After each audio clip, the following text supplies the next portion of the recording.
আগামী ৩০ ডিসেম্বর থেকে শুরু হতে চলেছে বাংলাদেশ প্রিমিয়ার লিগ বিপিএল। দেশের সবচেয়ে জনপ্রিয় এই ফ্র্যাঞ্চাইজি লিগে এবার খেলতে দেখা যাবে শাহিন আফ্রিদিকেও।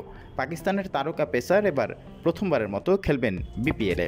বিপিএলের সবশেষ আসরে চ্যাম্পিয়ন হয়েছিল তামিম ইকবালের ফরচুন বরিশাল। বর্তমান চ্যাম্পিয়নরাই দলে ভিড়িয়েছে পাকিস্তানের এই তারকা পেসারকে।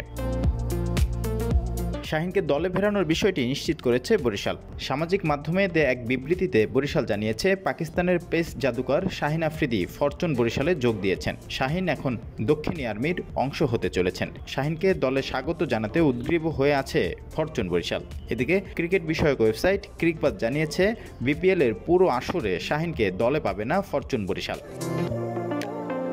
বরিশালের কর্মকর্তার বরাত দিয়ে ক্রিকবাজ জানিয়েছেন, শাহিনকে সরাসরি সাইনিংয়ে দলে নেওয়া হয়েছে, তবে তাকে শুধু এবারের আসরের প্রথম 5 ম্যাচেই পাওয়া যাবে। পাকিস্তান ক্রিকেট বোর্ড পিসিবি শাহিনকে 15 জানুয়ারি পর্যন্ত অনাপত্তিপত্র দিয়েছে।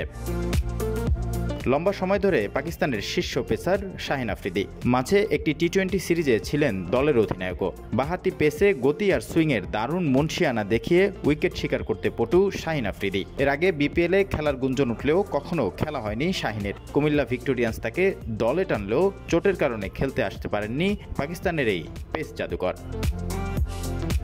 রিপন হোসাইন, ঢাকা মেইল।